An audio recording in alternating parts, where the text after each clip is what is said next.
Hey everybody, it's Lon.TV, and it's time once again for your weekly wrap-up. And this week I've got a doozy for you because National Geographic took down NASA's own videos with a copyright claim. They also came after me and a lot of other content creators who covered the launch this weekend as well. We're going to look at what happened, how it happened, and who's at fault, so let's get to it.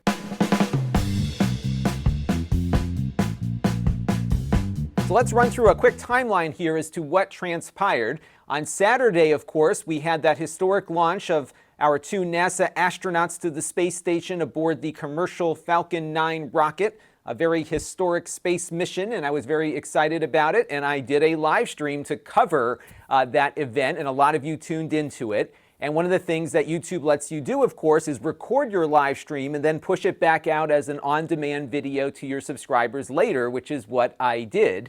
And then when I woke up on Sunday morning, which would have been a great time for this video to gain some traffic, as you can see here, I was presented with a copyright notice that said the video was being blocked. So it wasn't taken down, but it was blocked so nobody could see it. So it may as well have been taken down.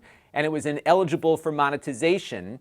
And when I looked down to see who was claiming it, it was National Geographic, and they were claiming this portion of the video, about 7 minutes, which was all NASA footage. We were just running that full screen and presenting what NASA was broadcasting along with my commentary. Now, what's important to note about NASA footage is that it is in the public domain. It is a production of the U.S. government, even if they're having SpaceX as part of this. In this instance, this is a U.S. government broadcast, and U.S. government broadcasts are in the public domain.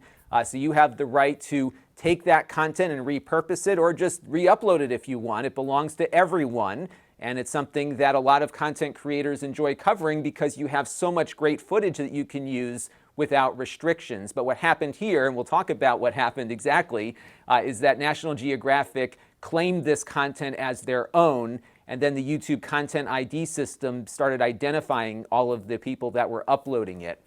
As a result of this identification, that video was blocked, which meant that anyone who went to watch my video would be presented with this black screen saying that National Geographic has blocked the content and will not allow anyone to watch it. This, of course, creates two issues. One is a loss of revenue. In my case, it's not a lot of revenue, but it's definitely some. And it also results in my video getting knocked down on the SEO ladder because if the video is down for a length of time, nobody's watching it. It's not accruing any watch time. And competitively, this puts me at a disadvantage because National Geographic's video stayed up. They were getting a lot of watch time over that 12-hour period. And all of us who got taken down were not getting any, which means that if people go to search now, we're not going to have the same ranking because we don't have the watch time. And this is a critical news cycle kind of event. It doesn't last very long, so this is going to hurt this video's longevity for its lifespan, really. It's just not going to do as well as it could have been had they not taken it down. I was not the only one impacted by this. My friends at NASA Spaceflight got hit with it.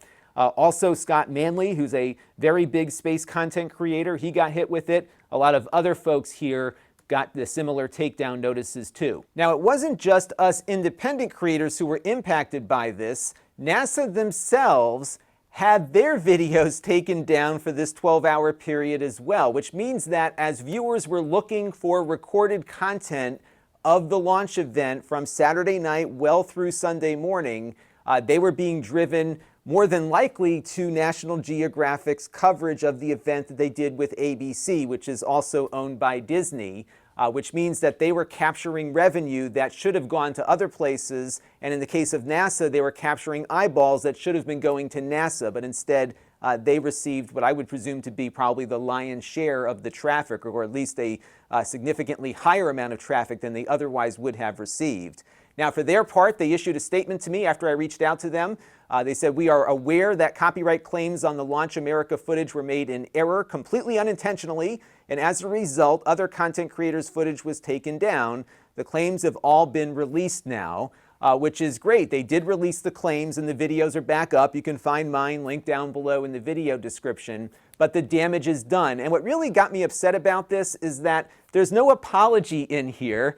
There's no offer to provide some sort of restitution to the people that were negatively impacted by this from a financial standpoint. I did ask them in a number of follow-ups that they did not respond to at the time I'm recording this video.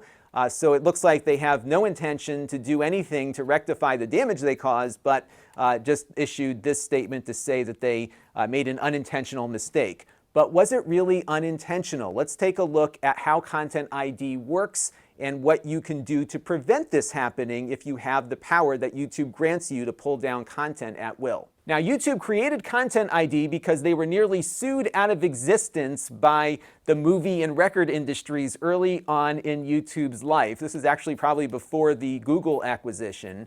And the industries that were suing YouTube were saying that they were not reacting fast enough to their DMCA takedown requests of copyrighted material that was being uploaded to the YouTube platform.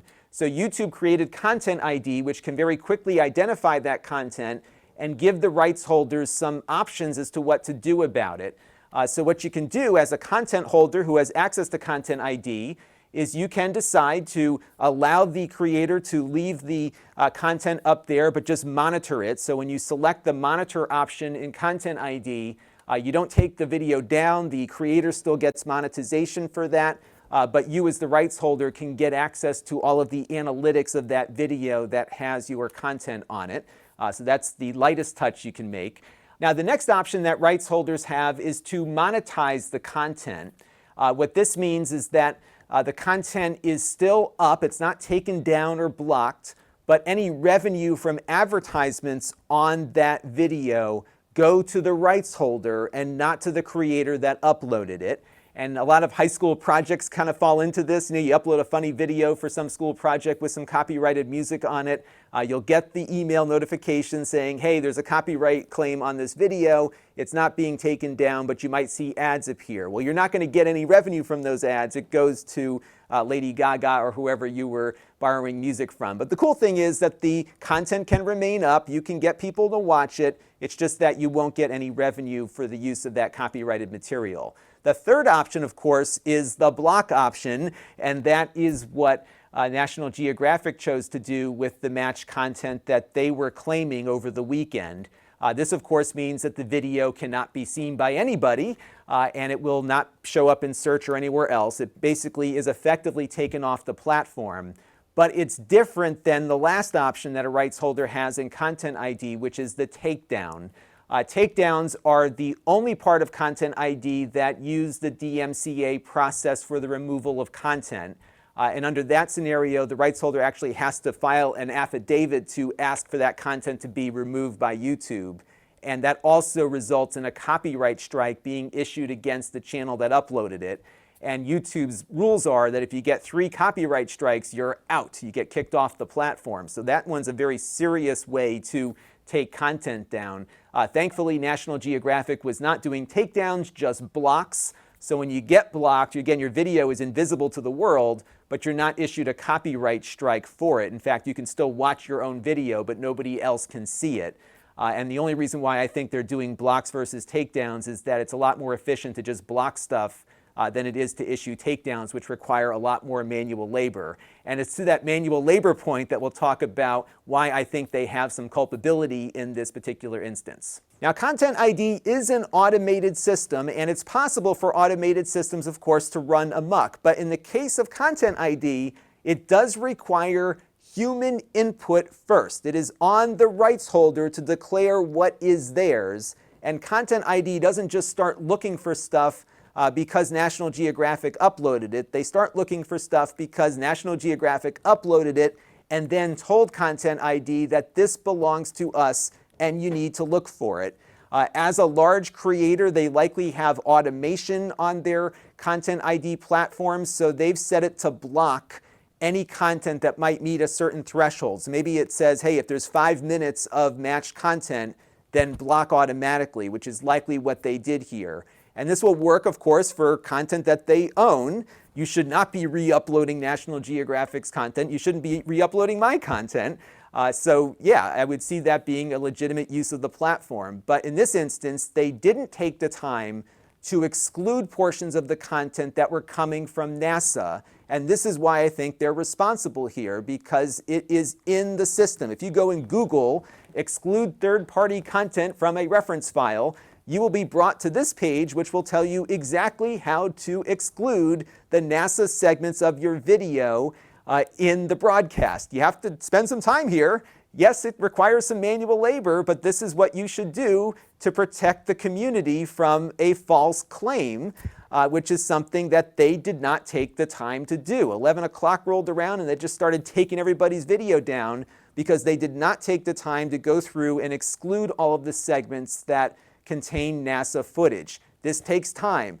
I do it personally to prevent other creators from getting hit with takedowns when I might have a game running on a computer monitor or something like that. Content ID is very effective, and you've got to be very responsible in its use. I don't have any automated takedowns. I review every one of them to make sure that it's a legitimate theft of my content as opposed to something else.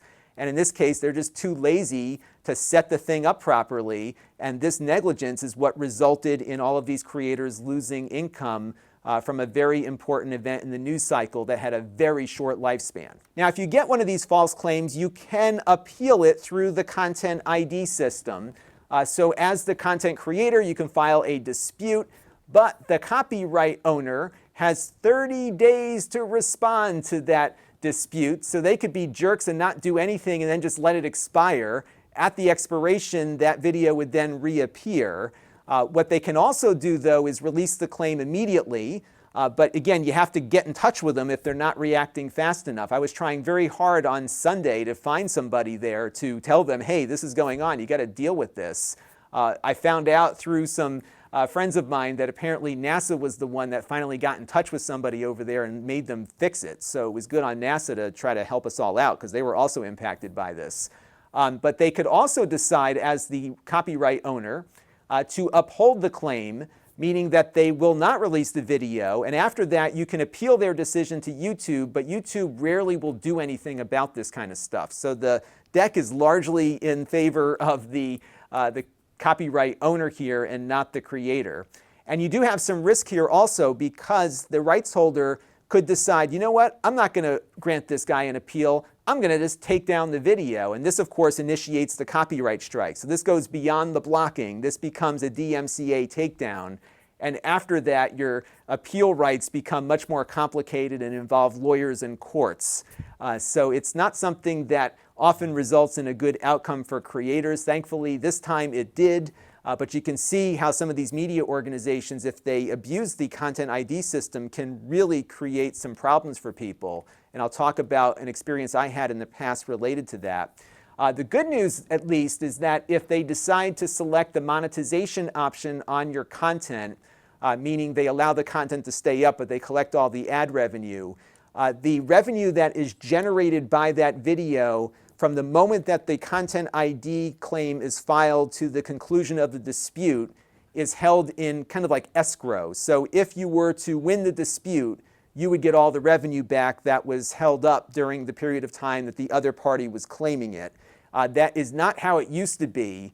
Back when I first started doing YouTube, if somebody claimed your content, they got all the revenue until they decided to release the claim. And after that, you only got the revenue rolling forward. So it's good that YouTube at least set up some kind of escrow system here. Now, this used to happen a lot more frequently on YouTube back in the earlier days. I got started in 2012, and it was a very big problem back then.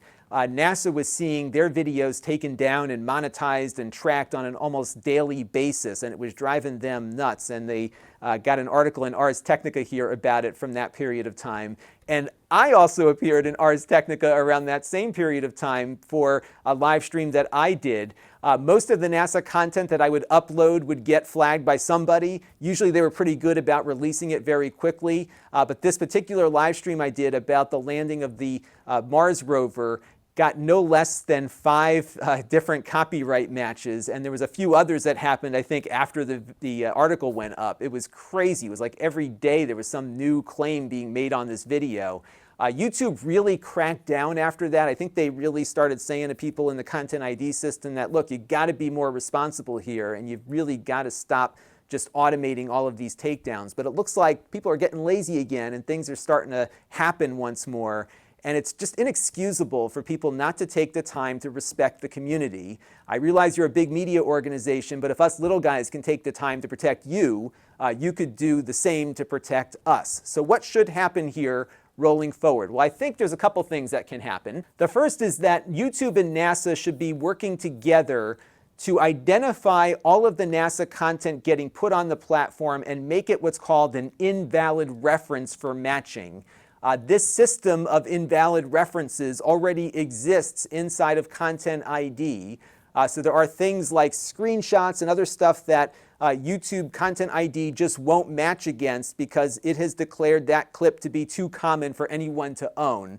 And that logic exists in the code. I don't know why they can't just take everything NASA's giving them and just put it into that bucket, and that would solve this problem completely, even if a big-time content creator like National Geographic is too lazy to do it themselves. The second thing is that National Geographic should first of all apologize to everybody for doing this to them, but secondly, they should pay these folks for the lost revenue. Now, I wasn't going to make a lot of money off of my video, but I know a lot of people who do this for a living, and I can tell you covering NASA launches is extremely expensive. Unless you live right next door, you've got to get hotels and rental cars. You can't just Uber your way onto NASA property. You've got to drive there yourself. So all of this stuff that these folks are paying to be there to watch these launches is incredibly expensive for them. And 12 hours of being knocked off the platform by Disney, of all companies, is just not fair to these folks. They work too hard for this. Disney, who collected some money on their behalf, essentially, should be paying them for the amount of lost income and revenue they got during the 12 hours that National Geographic pulled down their videos. They can certainly afford to pay it out, and they should. It's the right thing to do. I have asked them to do that. They have not gotten back to me with an affirmative response at the time I'm recording this video. Should they change their mind, I will certainly update this to let you all know. I don't need anything from them. I wasn't going to make that much off of this anyhow, but the people that I know that are very passionate about the work that they do deserve better than what they got, than just an oops, we're sorry, and that was it. Look, if they drove their car into somebody, they'd be responsible even if they didn't intentionally cause the damage. The damage is done nonetheless, and I think, again, National Geographic bears some culpability here. So hopefully we'll see a good resolution to this, and hopefully they will do the right thing, and I'll let you know if they do. Now, thankfully, ContentID does not take away super chats that you might get during one of those live streams, and I was very grateful to Carol, Alexander, Zam, and Sasby for all contributing during my NASA live stream right before it got pulled down, so thank you all for your contributions. I also want to thank our newest supporters on the channel. They include Marshall Hagerty and John Walshaw. Marshall contributed via the YouTube membership button down below, and John contributed through my donor box page. I want to thank everyone for their contributions this week, along with everyone who's been contributing on an ongoing basis. And I want to thank everyone who watches on a regular basis too, because all of those things equal channel growth, even when we get pulled down by Disney. If you want to support the channel, you can. You can go to Lon.TV/support and make a monthly or a one-time contribution through my donor box page. We do support Patreon as well. And of course, we've got the YouTube membership button down there that you can do too. Whatever is most convenient for you, we appreciate. But again, your viewership is the most important thing to me, and I really appreciate everyone's support. So this week on the channel, we had that live stream. We also had a live video of me trying to get game streaming to work on Chromebooks. And we also were playing around with a QNAP network switch that also has a NAS built in. This thing is like the kitchen sink. I'm going to have a review of it coming up very soon. Maybe not this week, but probably next week. It's a PoE switch. It's a NAS. It does your dishes. It's like everything thing. It's really pretty cool. We had nothing on the extras channel this week, but I do have a video ready to go over there. And then on the main channel, we had my final video on game streaming with Chromebooks. That took another 2 hours to figure out a workable solution, but we got it going there, so that was fun.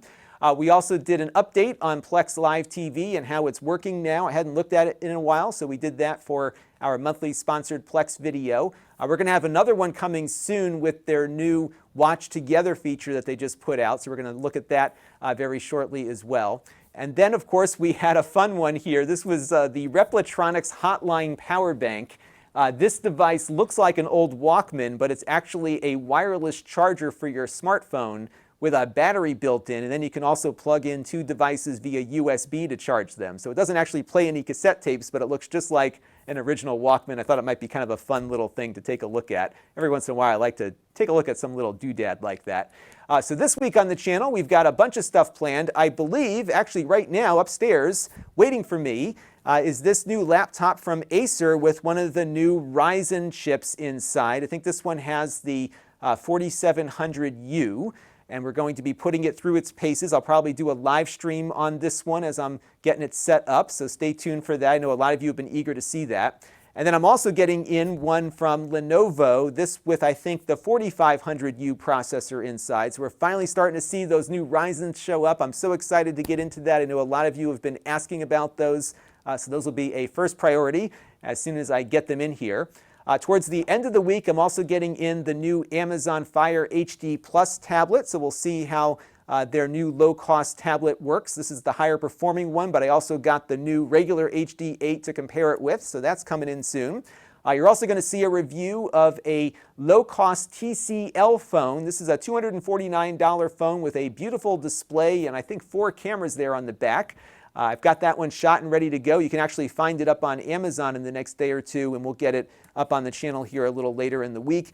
And I'm going to have a follow-up, which is also done already, on the Mevo camera we looked at a few weeks ago because they pushed out a new firmware update that dramatically improved its NDI performance. So we'll be taking a look at that as well. If you want to get notified every time I go live or do anything else, you can click that bell to get sent notifications whenever I do anything here on the channel.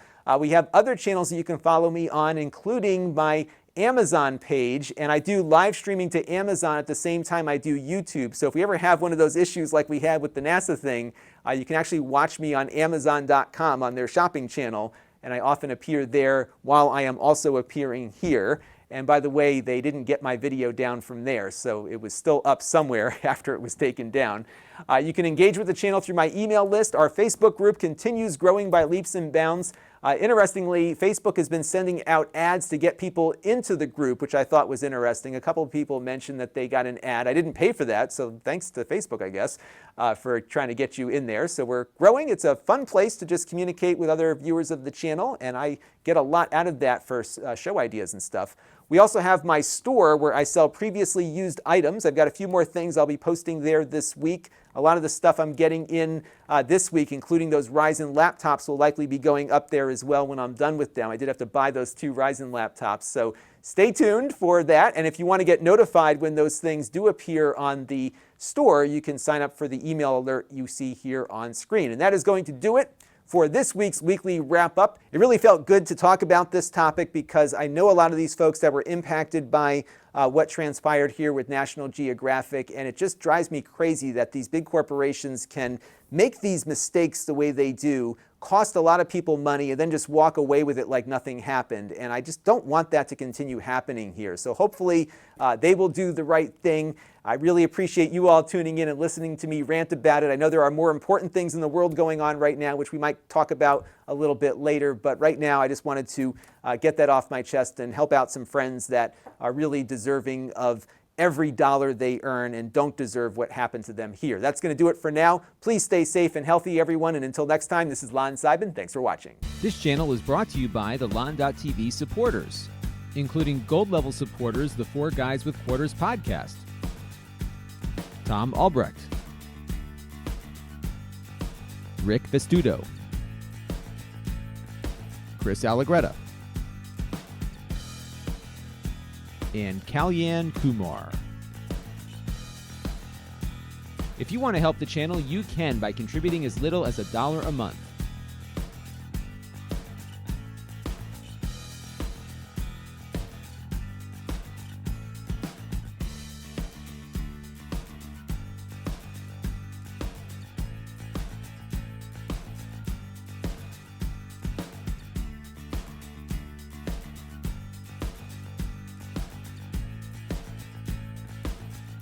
Head over to Lon.TV/support to learn more.